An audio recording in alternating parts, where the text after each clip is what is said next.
HIV. You all have probably heard of it. Stands for Human Immunodeficiency Virus, and it became very prevalent in the United States in the early 80s and still is today.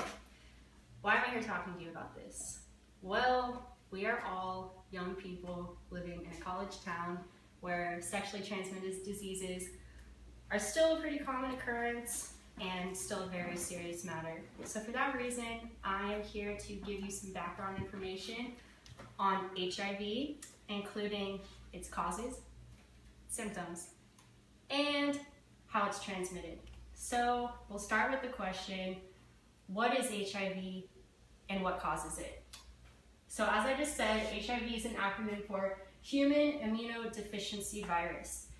And this disease can eventually lead to AIDS, which is the Acquired Immunodeficiency Syndrome. And what the HIV virus does is it attacks your CD4 cells, these ones, also known as helper T cells. And these cells are very important for your immune function. And so when someone actually dies from AIDS, they're not dying from the actual virus itself, they're dying from an infection that they were not able to fight off. And once your CD4 count drops below 200, that's when the virus has progressed to AIDS, because the normal CD4 count in a human is between 500 and 1500. But nowadays, people who contract HIV might not ever contract AIDS or very later on, because there has been breakthrough medication called antiretroviral therapy, which can isolate the virus pretty much and keep it from growing and spreading. So that takes me to my next point. Let's talk about what the symptoms of HIV are. So a lot of people, when they contract it within the first couple of weeks, they will experience flu-like symptoms. This usually occurs within 2 to 4 weeks, if at all, and it's the worst flu ever, people have said.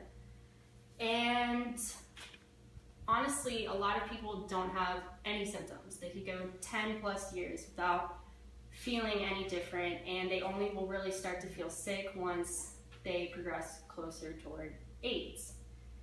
And the only 100% way to know if you have the disease is to get tested.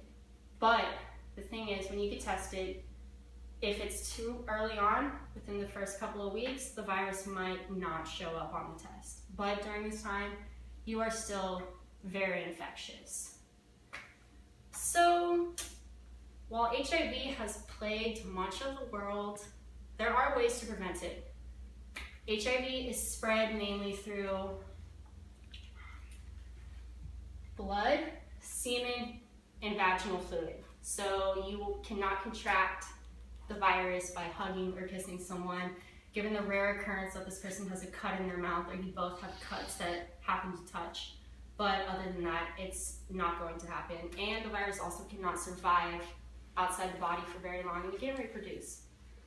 So, in the United States, the most common ways that it is transmitted is through sex and sharing needles. Recently, in rural Indiana, actually, there was an outbreak. People in Austin, Indiana, were reusing needles hundreds of times to inject an opiate called Opana. And there were 153 reported cases in a population of 2,400. That is a lot. So, in retrospect, I have given you all information on HIV, including its causes, its symptoms, and how it's transmitted. So I hope you will all take this information and use it to your advantage to steer clear of the disease that has ruined so many lives. And here I have a photo of the AIDS Memorial Quilt, which began being made in 1987 and has continued to expand to this day. Thank you.